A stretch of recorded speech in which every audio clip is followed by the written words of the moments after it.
We're now moving to education.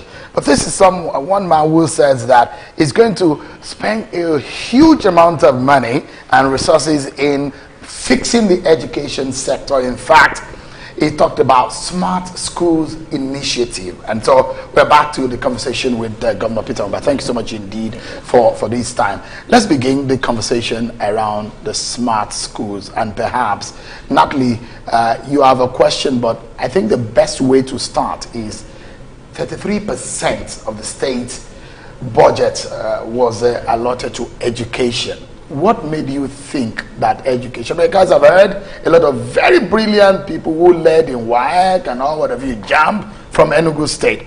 But there must be something at the back of your mind that you thought was important to dwell on education and exactly smart schools. Why? Sean, thank you very much for that question. So you already know that we actually do not have any other option. The lay of the land in the world of knowledge is shifting rapidly, and it's actually rendering our young people's knowledge, what supposedly we call their knowledge today, obsolete. Okay? So what that simply means is that if we did nothing, right, it means that our children would be completely left behind while the rest of the world continues to make giant strides across all sectors of mankind. So this became largely responsible for the resolve we made in the education sector. We recognize that whereas you could talk about a country being wealthy by virtue of its resources in terms of material and minerals and all that, we think that the true wealth lies in the human resources of any nation. And that's why we had no apologies at all. If it was possible to spend everything we had, we would dedicate it to education.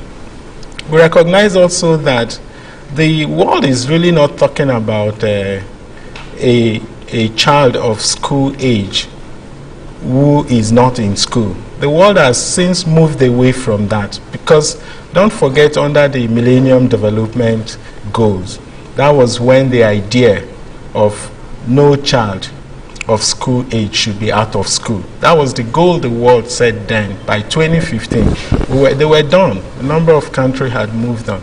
So if you look at the Sustainable Development Goals, you see it speaks to there shouldn't be any child who should not have access to quality early child learning. Okay? So it's no longer emphasis on a child of school age not in school. It is about the quality of access of learning that child has. And that's essentially what we felt should be our target in Enugu State, where we take a deliberate step to ensure that we guarantee quality access to early child learning. So whereas the UNESCO recommended budget, you know, if you talk about your global budget to education, it should be anywhere between 15 and 20%, right? In Enugu, we felt that we're way behind. We need to do a whole lot more than that. Maybe prescribing that for even people who have laid their foundation. We felt that we needed to leapfrog, and we cannot afford, based on where we are, to catch up. That strategy would never have been able to work for us. So we felt that we needed to leapfrog. And then that was why we took the radical step in education, where we are doing today 260 smart green schools across all the electoral wards. And the idea is that every child of Enugu State, every child living in Enugu State at age 3 irrespective of where they are, in the rural area, urban area, must have access to go through that path of learning. So what the smart green school features, first of all, it has classes that begins at nursery. So you have the nursery, you have the pre-primary 1, the pre-primary 2. So again, we pick the index child at age 3 and put them through that pipeline of learning that allows us, first of all, to ensure that they are imbued with the right civic habits. We train them, make them understand that you can't just litter. If you go to the bathroom, you have to clean after use. Those little things we take for granted, we start getting them to learn those things. We imbue them with a skill set that they require for the workplace of tomorrow. We get them to go through that experiential learning. So we're not just teaching them how to memorize things. We're getting them to apply those things they are learning, to practicalize them, to feel it, to touch it. So that experience starts at age 3. So if you look at, and so this smart school features that age 3 entrance all the way to JS3. So that is 12 years of free mandatory education, which is beyond the 9 years. What's the consequence of not, if it's mandatory, there must be a consequence of not going. Of not and taking. In fact, I can tell you that you may not even apply those consequences, because the queue now is much, because what the parents, we also offer free meal. So there's a free 1 balanced diet meal for these children. So we have about 300,000 children in this age bracket that we're dealing with. So we must ensure that they are provided 1 free meal every day. But beyond, it's also beyond just getting that index child at age 3.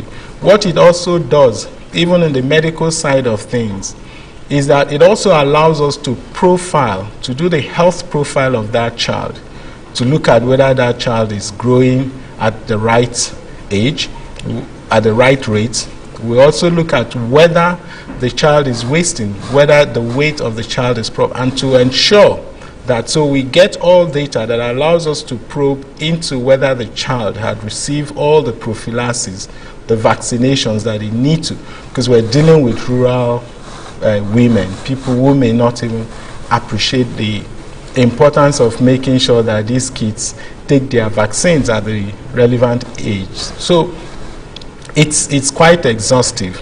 But interesting, what you must also notice, once they get to primary 1, they set into that journey of their elementary school.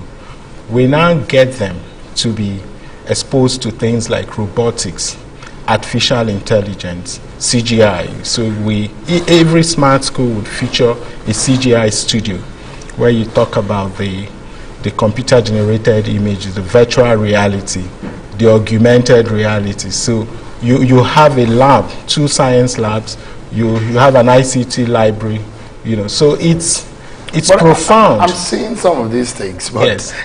the penetration of internet. Yes. Yes. So it's a problem. Every smart school has an internet.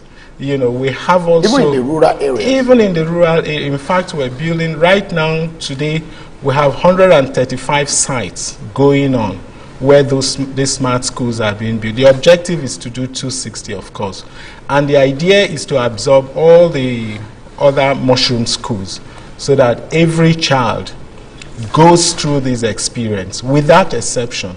So we believe that if we're going to fight poverty frontally, that this is the best way to go. Because 10, 15 years from now, you're not going to have any of this child, or any of these children rather, who would be looking at